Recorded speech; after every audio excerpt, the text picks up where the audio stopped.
எதிர்கால்கள் கூச்செறியும். வீர சிவாஜியை பற்றி எத்தனையோ தலைப்புகளில் உரையை கேட்டிருப்பீர்கள். இன்று நான் கண்ட தலைப்பு வீர சிவாஜியிடம் எனக்கு பிடித்தவை. அதை உங்களிடம் பகிர்ந்து கொள்ளப் போகிறேன். முதலாவதாக, தனித்தவாறு வாழ்தல். ஏனென்றால் அவர் பிறக்கும் பொழுது சிவனேரி கோட்டையில் பிறக்கும் பொழுதே மறைந்து வாழும் சூழ்நிலைக்கு தள்ளப்பட்டவர்.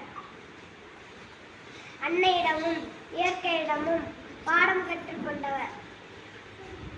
அதனால் தானோ என்னவோ வாழ்க்கையில் எந்த சூழ்நிலை வந்தாலும் அதை தனக்கு சாதகமாக்கி வாழ்க்கையில் வெற்றி பெற்றவர். இரண்டாவதாக, தனி மனித ஒழுக்கம். தான் வெற்றி கொண்ட அரசன் தன் மருமகளை அரசனே அனுப்பி வைத்த போதும் பேரழகியான அவளை தன் சகோதரியாய் நினைத்து சீர் கொடுத்து திருப்பி அனுப்பிய ஒழுக்க சீலர். அடுத்ததாக, குருபக்தி. தன் குருநாதர் தாதாஜி கொண்டது. அவர் கூற்றுக்கு இணங்க ஒருபோதும் குடிமக்களை வதைத்ததே இல்லை.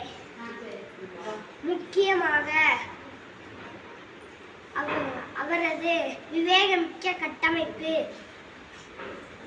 ஏனென்றால் அவர் கருவில் இருக்கும் பொழுது வீரம் கொண்ட குழந்தை. அவர் ராமாயணமும் மகாபாரதமும் அவருக்கு தாலாட்டு. அவர் கண்ட கொரில்லா போர் முறை, அவர் அமைத்த அஷ்டபிரதான் மந்திரி சபை, கடைசியாக இப்படி கூடிக்கொண்டே போகலாம். கடைசியாக அவர் சிவாஜி கண்ட ஹிந்து ராஜ்யம். முகலாய அரசின் கீழ் அடிமைப்பட்டு கிடந்த அரசுகளை ஒன்றாக்கி ஹிந்து ராஜ்யம் கொண்ட சிங்கம்.